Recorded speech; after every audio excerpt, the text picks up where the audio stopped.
Since then, we've seen no significant increase in power prices, and the US now has the cheapest electricity in the world without even using subsidies.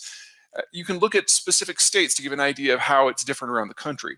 This is New York, where it is illegal to produce natural gas in any appreciable volume, but they have no problem importing it from next door in Pennsylvania. And then here is Texas, where, of course, it's wildly legal to produce the stuff, and they have seen power prices drop by about 30% in the last decade, among the lowest in the country now. But here's California. California is the only state in the lower 48 that is not participating in the shale revolution in some way. They're not using the technologies to produce locally, and the pipelines that bring natural gas in from the rest of the country have been at max capacity for quite some time. So California now has the highest electricity prices in the lower 48. They're going up, and they're probably going to be going up for at least the next 25 to 30 years. After that, we'll have to see what happens with technology. But it does put California at a competitive disadvantage versus the rest of the country. And then there's the issue of transport.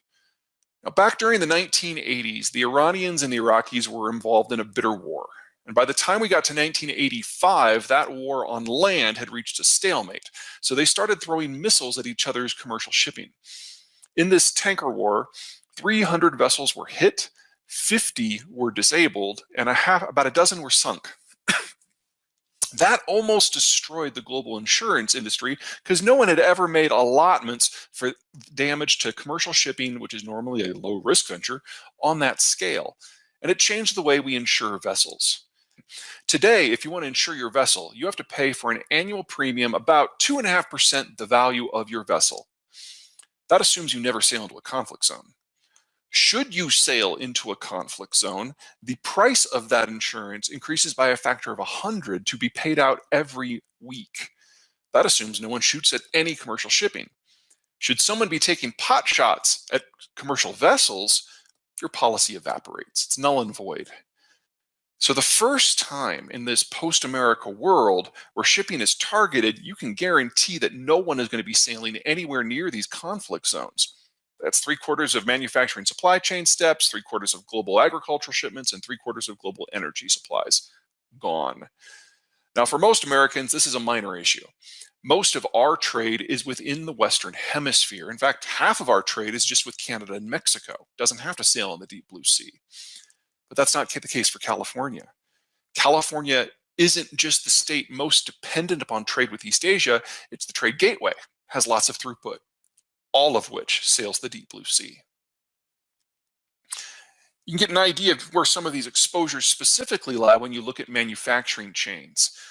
The 1555 in the middle of this graphic is total value-added manufacturing within the United States. And all the circles and arrows on the outside pointing in are where all the components come from. The 1555 in the middle of this graphic indicates the total of value-added manufacturing in the United States. That 1555, that's $1.555 trillion.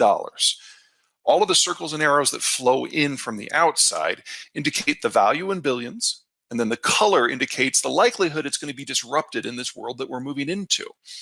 Green means it's probably fine. Yellow means figure 25% of it's not going to make it. Orange is half, and red means just don't count on it at all. It's not going to show up. Now you'll notice for the United States that there's a lot of green, a fair amount of yellow, and no red. That doesn't mean that the United States is immune to what's coming, but it's something we can grow through. It's something we can manage. By the way, the state that's most exposed to all of this in absolute terms is Texas, but most of that exposure is via Mexico, so that's probably fine. It's not fine for the Germans. The Germans are much more dependent upon the countries that they border, and especially on countries beyond the horizon for their value add. In addition, because they have the world's second most rapidly aging demography, they are wildly dependent on countries beyond the horizon to purchase the end product. There's nothing about the German system that can work without American security overwatch. But that's nothing compared to what the Chinese are facing. The Chinese are completely dependent on high tech from other sources. Now, I'm sure that you have heard the Made in China 2025 program, the idea that China is seeking technological parity with the United States in just 5 years. If you talk to any Chinese bureaucrat behind closed doors where their minder is not listening, It'll become pretty obvious to you that 2025 is really just the first step. They don't expect true parity until at least 2070. They don't have that kind of time. Now, some version of this holds true. Obviously, especially in manufacturing, the US is very well positioned for the low end. The shale revolution and low transport costs to end consumers bodes very well for American low-end manufacturers. And the US is also well positioned on the high end. The US has the capital, the tech, and the labor force. And within manufacturing, there are two subsectors that are very heavily exposed to this. The first is automotive, but about 2/3 of that is within NAFTA. That's manageable. The bigger concern is the second one, technology manufacturing. About 2/3 of that is in East Asia. And we'll come back to that in just a minute. First, we have to have an idea of the decision-making process here. If this were just about energy and markets and transport and resources and finance, everybody would be handing to the United States. But it's not. It's also about coronavirus. No one knows precisely how long the pandemic will last or in what order it will end, and this graphic gives you an idea of why. You can see the United States, the blue line, has never really recovered from our first wave, and we're already starting to gear up for something worse. The European Union did recover from their first wave, but they're already back to their first wave highs and are actually seeing a number of states like Spain that are already suffering new infection rates that are worse than what we have here in the United States. The Middle East and the Latin American countries are on the whole as bad or worse than what's going on here in the United States. So you've got to decide what matters.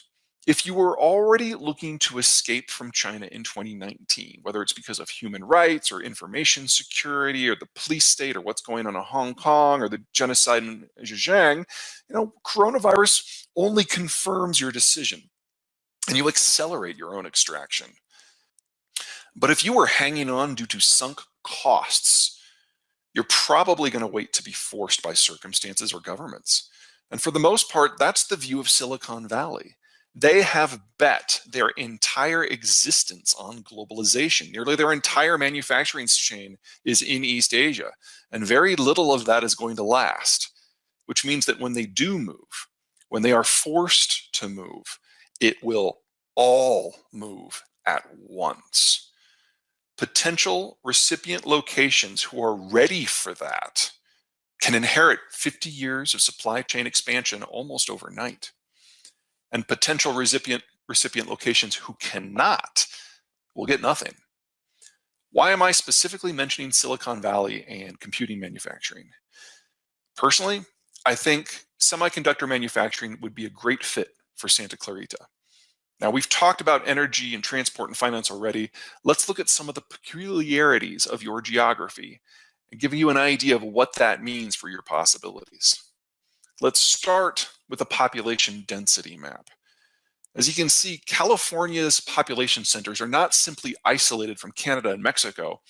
They're separated from the US writ large and even from other major West Coast population centers.